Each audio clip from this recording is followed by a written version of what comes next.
এখানে একটা ককটেল বিস্ফোরণের ঘটনা ঘটেছে, যেটা ওই পাশেই যে ফ্লাইওভার আছে, ফ্লাইওভার থেকে মনে হয় নিক্ষেপ করেছে, এটা আমরা বুঝতে পারতেছি। এখন যে এখানে চা খাওয়ার জন্য চায়ের দোকানদার আছে, দোকানদারকে চা খাওয়ার জন্য একজন যে মারা গেছে তার নাম সিয়াম, 22-23 বছর বয়স হবে।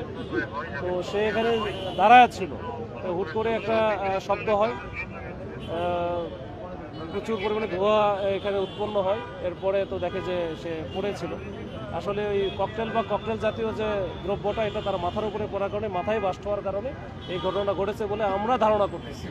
এরপরে আমরা দেখি পোস্টমর্টম করার পরে বা আমরা এই যে ইনকোয়েস্ট রিপোর্ট আসার পরে আমরা আরও একটু বিস্তারিত জানতে পারি।